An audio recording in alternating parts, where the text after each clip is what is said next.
what thou wilt shall be the whole of the law. Liber O is the absolutely essential core text of Thelemic magic. The letter O I would interpret as corresponding to the Hebrew letter ayin and to the trump called the devil in tarot, which depicts the medieval mythological black mass or witches' Sabbath, historically so called for anti-Semitic reasons, that Eliphas Levi insists is but an occult veil, perverted by the gaze of the profane, yet concealing the authentic sanctuary of the gnosis. The techniques of ceremonial magic taught in this text could therefore be viewed as the worship appropriate to the cult of Baphomet, the union of beast, human, and god, symbolic of the great magical agent. The book's numbering, 6, corresponds to the Sephira Tifereth at the balanced center of the Tree of Life, the natural home of the adept and the knowledge and conversation of their divine genius, and therefore the immediate goal of the initiate's practice as well. Liber O is a primer of ceremonial magic, or what in theosophical circles was called practical occultism, as well as a summary document that seasoned practitioners can return to for reference. As an exercise in literary style, I'm reminded of the critical essays of Ezra Pound and T.S. Eliot in terms of their concentrated insight.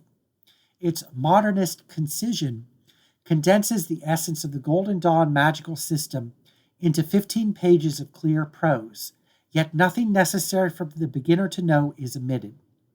The text is divided into 6 chapters in accord with its Liber numbering.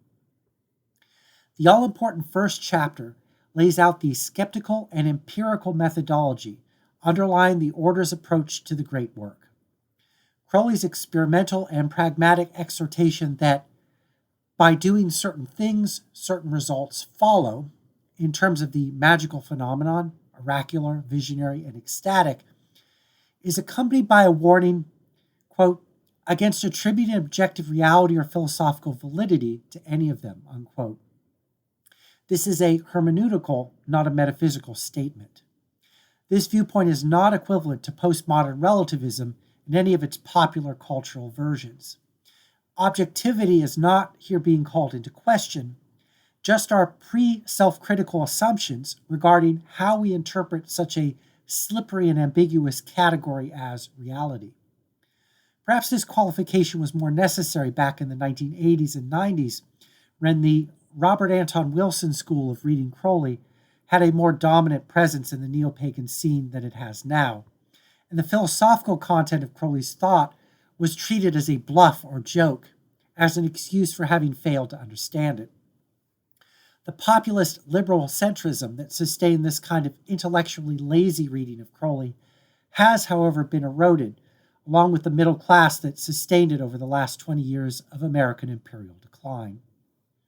Ceremonial magic expands the mind and leads to its control. The former is visionary and the latter yogic. The development of the powers latent within the faculty of the imagination enlarges the self, yet it is equally important that this widening of the horizon of the mind be accompanied by the balanced equilibrium of the greater self thus revealed.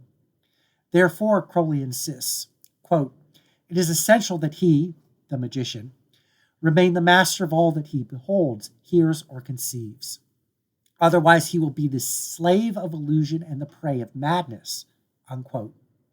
The goal of magical practice is the equilibrated ecstasy of trance, which can deepen during ritual into states of dhyana and samadhi, as well as be expressed in more subtle and intricate modes of intellectual luminosity. These phenomena are equivalent to what Iamblichus describes as the energizing of the soul into unity with the divine through the performance of theurgic rites. However, the practitioner is threatened in their ascent to the divine that lies within them by obsession, the klephotic alternative to trance. Crowley recommends the proactive maintenance of physical and emotional health along with the practice of meditation as conducive to the moral equanimity that leads to control over the nephesh. He also warns that premature claims of attainment are symptoms of obsession and open the door to further klephotic manifestation. For example, when the magician decides they no longer need to banish or develop neurotic phobias that exempt them from ritual practice. Chapter 2 covers the method and practice of ceremonial magic ritual. The magical language of correspondences should be learned and eventually memorized. In Ursula K. Le Guin's A Wizard of Earthsea, students of magic learn the true language whereby things have their real names, and there is no difference between signifier and signified. In Thelema, the tables of magical correspondences that appear in the book 777 do not have this logocentric connotation. Rather, they provide a cross-cultural tabulation of diverse modalities of metaphorical symbolism that, taken together, provide a map of meanings by which one can navigate the semiotic domain of visionary experience. Instead of eliding the gap between signifier and signified, the symbolism of magic plays within this space of difference, as signification permutates and becomes mercurial, ever open to the creative discernment of the true will within the practical horizon of history. Crowley next provides an example of ritual construction, showing how to manipulate and interpret the magical language of correspondences through performance, using the tables provided in 777. Choosing the magical energies of the planet Mercury as the main symbol to be evoked, for example, he lists the various associations, including the hierarchy of divine and angelic names in the four worlds, and the color, incense, and other associations, keyed off Mercury's correspondence to the 8 Sephiroth Hode. Crowley's preference for the Sephirotic scale of symbolism over that of the paths and letters is distinctive of his style of ritual construction. However, the magician might just as well have chosen to symbolize Mercury by the double letter bet and its corresponding tarot trump, the magician, and linked associations. All well and good, as Crowley insists on the superiority of the magician crafting their own rituals based on their own interpretation of the magical language. He also emphasizes that the student should do nothing the object of which he does not understand, in accordance with the Gnostic character of magic, and against the grain of the exoteric Christian mystical tradition, which instead emphasizes pistis or faith. Tertullian's theological criterion, that the Christian should believe not despite but because of the absurdity of Christian belief from the standpoint of the Greek logos, should be rejected by Thelemites in favor of the criterion of the law of Thelema. Do what thou wilt, which is a call to self-knowledge. Crowley offers a non-reductive psychological theory as to the importance of semiotic symbolism to magical practice, proposing that the whole magical apparatus and ritual is a complex system of mnemonics. He further adds that, quote, as to the possibility of producing results external to the mind of the seer, objective in the ordinary common sense acceptation of the term, we are here silent, unquote. This qualification is again in accord with Crowley's skeptical and empirical methodology, which I read as congruent with the phenomenological bracketing of experience, in accord with Husserl's phenomenological epoche. What these methods share in common is the suspension of prejudgment and an openness to the full range of human experience. In the case of magical practice, the evaluation of the status and meaning of any results should occur after the completion of the ritual and the manifestation of any apparent results. As with science, everything should always remain open to evaluation.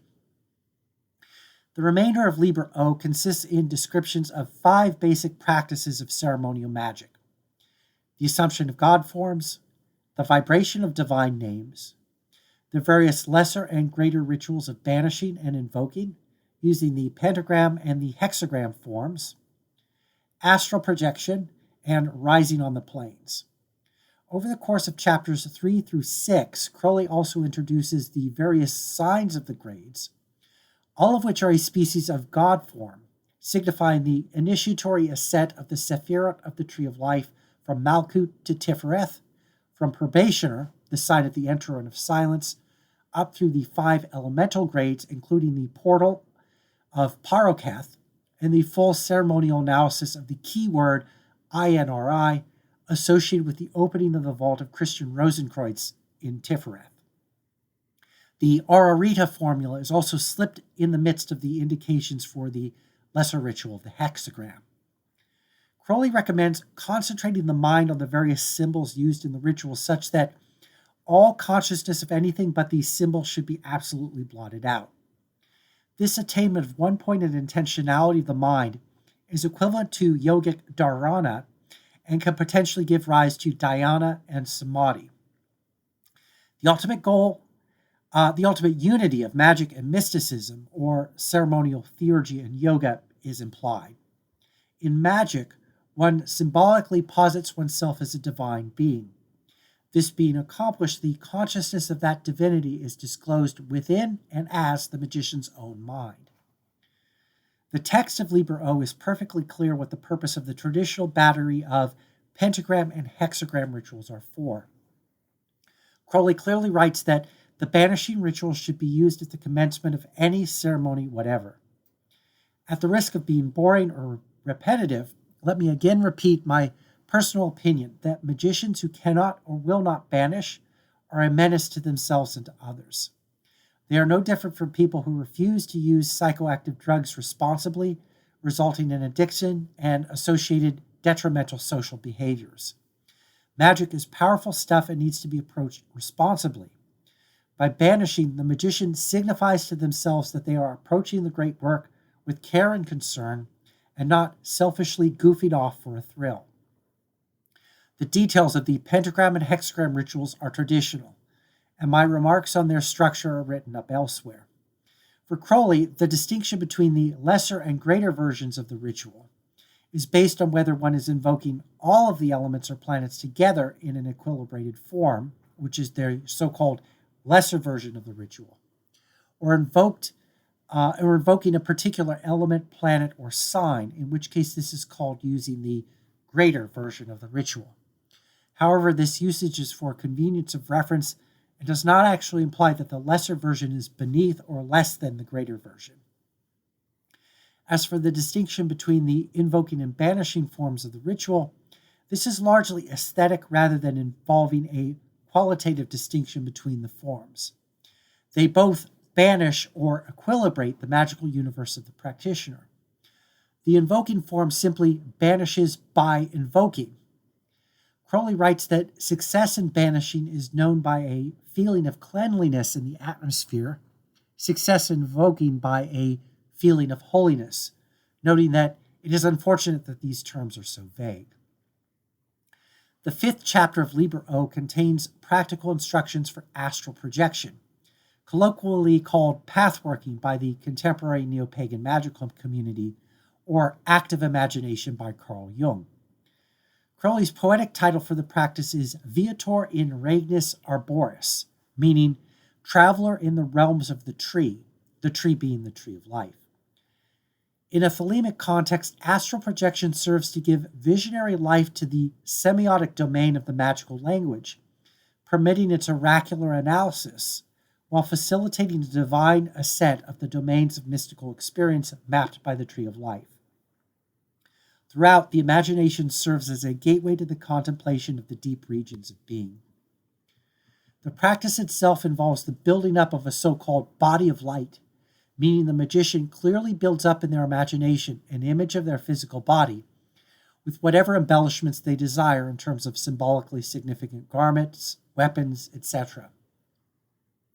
Their sense of self-consciousness is then transferred to the visualization of themselves so that they have the virtual experience of being the figure, as if it were their physical presence transferred into a magically mutable terrain. In theosophy, this domain is called the astral plane. However, in a thelemic context, no ontological status need to be decided upon or believed in regarding the phenomenon disclosed by the practice to gain access to them. Indeed, here as elsewhere, Crowley insists on skepticism. The magician must proceed by carefully testing the truth of all with whom he speaks, including challenging figures with the banishing forms of the pentagrams and hexagrams. Crowley recommends using the banishing form of the relevant symbol based on the part of the magical language one is pathworking.